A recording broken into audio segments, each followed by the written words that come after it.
Kesetiaan Nabi Muhammad kepada Sayyidah Khadijah melekat pada dirinya sepanjang hidup, bahkan ketika istri pertamanya tersebut sudah wafat. Dia beriman kepadaku saat orang-orang mengingkariku, dia membenarkan aku selagi orang-orang mendustakan aku. Dia mendukung aku dengan hartanya ketika orang-orang tidak memberikan sesuatu kepadaku. Dan mana Allah menganugerahiku anak darinya, berbeda dengan istri-istriku yang lain. Kata Nabi Muhammad tentang sosok Sayyidah Khadijah, sebagaimana diriwayatkan Ahmad dalam musnadnya. Nabi Muhammad mengarungi bahtera rumah tangga bersama Sayyidah Khadijah binti Khuwailid selama 25 tahun atau hingga Sayyidah Khadijah wafat. Dalam rentang waktu itu, Nabi Muhammad berumah tangga secara monogami.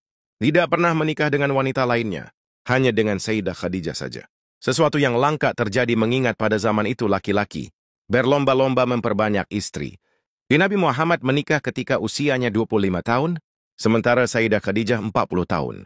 Kehidupan rumah tangga mereka dipenuhi oleh sakinah karena baik Nabi Muhammad maupun Sayyidah Khadijah menerapkan mawaddah dan rahmah dalam kehidupan mereka. Sebagai seorang istri, Sayyidah Khadijah mampu menyesuaikan diri dengan irama kehidupan. Nabi Muhammad menyukai apa yang membuat Nabi senang dan menjauhi apa yang menjadikan Nabi jengkel, termasuk memuliakan kerabat dan tamu Nabi. Hal yang sama juga ditunjukkan Nabi Muhammad. Sebagai suami, beliau begitu mencintai istrinya tersebut, memuliakannya dan menghormatinya, termasuk juga mengerjakan segala pekerjaan rumah, tangga yang menjadi tanggung jawabnya, dan mengasuh anak-anak Sayyidah Khadijah, hasil pernikahannya dengan suami sebelumnya. Sayyidah Khadijah sudah pernah menikah 2 kali sebelum dipersunting Nabi. Pertama, dengan Atik bin Abid dan memiliki seorang putra bernama Abdullah.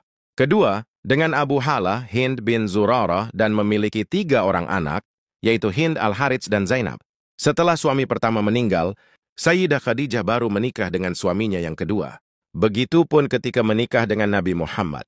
Kesetiaan Nabi Muhammad kepada Sayyidah Khadijah melekat pada dirinya sepanjang hidup, bahkan ketika istri pertamanya tersebut sudah wafat dan beliau sudah tinggal di Madinah.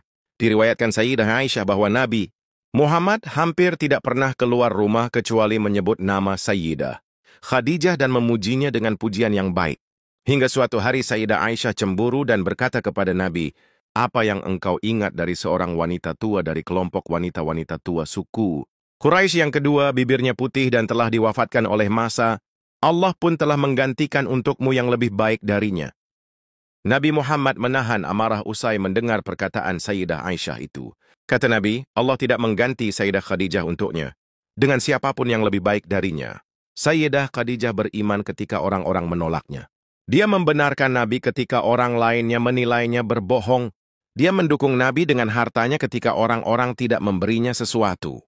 Dan Allah memberi Nabi rezeki anak-anak darinya, sementara istri-istrinya yang lain tidak. Terkadang, Nabi Muhammad juga menyembelih kambing dan memotongnya menjadi beberapa potongan. Nabi kemudian membagikan potongan-potongan tersebut sebagai sedekah bagi Sayyidah Khadijah. Nabi juga kadang memerintahkan untuk mengirimkan hadiah kepada teman-teman Sayyidah Khadijah. Alasan Nabi melakukan itu adalah karena beliau menyukai atau mengasihi kekasih Sayyidah Khadijah, beliau memuliakan dan merasa antusias ketika didatangi saudara atau orang-orang yang pernah dengan dekat istri pertamanya itu. Suatu hari ada saudara perempuan Sayyidah Khadijah, Halah, datang ke Madinah. Halah sendiri memiliki suara yang mirip dengan Sayyidah Khadijah. Jadi ketika Halah sampai di halaman rumah Nabi, beliau langsung mengenalinya.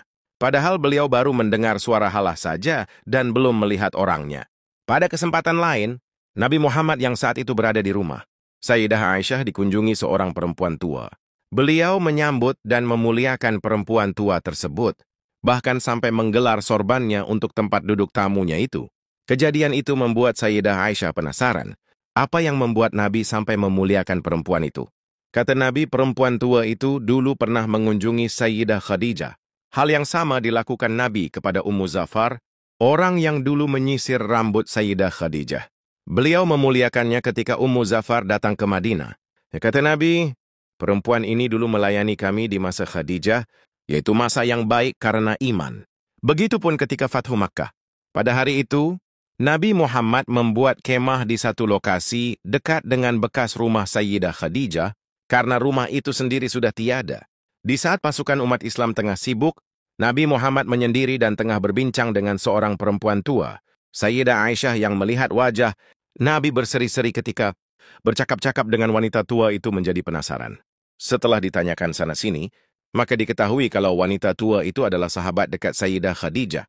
Tema obrolan Nabi dan wanita tua itu seputar kenangan manis beliau dengan Sayyidah Khadijah. Sikap Nabi Muhammad yang seperti itu karena kiprah dan peran Sayyidah Khadijah semasa hidupnya. Sayyidah Khadijah adalah orang pertama yang beriman kepada Nabi Muhammad. Dia juga orang pertama yang sholat bersama Nabi. Dia juga orang pertama yang menemani, mendukung, dan menolong Nabi Muhammad baik dengan materi maupun imaterial dalam mendakwahkan Islam. Atas hal itu semua, Nabi Muhammad begitu memuliakan dan bersikap setia kepada Sayyidah Khadijah.